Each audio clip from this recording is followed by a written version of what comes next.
Hello everybody. Today I wanted to show you my Brassia arcuigera. This is the only Brassia that I've ever had, but also seems to be one of the easiest to grow, and it does very well for me. This is the third time that it flowers, and unfortunately I went on vacation, and when I do that I turn off the lights for a few days, and that's probably why this plant has dropped just more or half of the flowers that it had. The flowers are very particular. I am not usually a big fan of greenish flowers. However, a couple of things to note is that, as you can tell, their shape is very particular. It's very interesting. When they develop from the bud is very long, and when it opens, it is really interesting to watch. And so they're just interesting in the shape, and they have a nice pattern on them, as you can see, with brown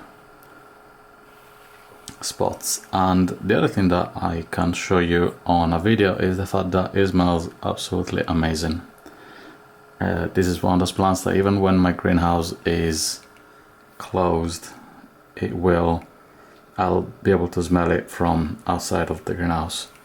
So really lovely plant. I really recommend it.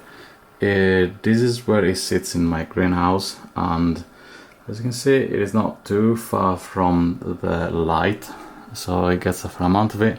And also on the other side there is a window, south-facing window, so it gets a fair amount of light. Judging from the color of the leaves and everything, I think it is about the right amount. I don't have a schedule that I can communicate to you all about how often to water it. However, I do tend to, well, first of all, try to avoid overdoing it. That's, I think, is usually where you should begin. And then in this case, for these plants, they have pseudobulbs, which are quite telling. In this case, I can tell you that I would guess that I haven't been watering enough recently. Just keep in mind that in this greenhouse the humidity is always around 80%, so I probably need to water a little bit less than most people, but I can tell from how shriveled some of these are that they could do with a little bit more. It's probably not too bad. The most recent bulb is quite full, so it should be okay, but I should water it a little bit more. The plant is pretty big, so keep that in mind. You do need to have a little bit of space.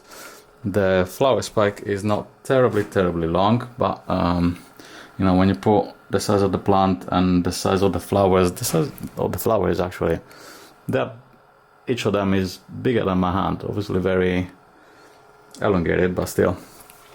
So again, I would highly recommend this plant. The smell alone, it makes it well worth it. I found it pretty easy to take care of, and it's really interesting. Thank you.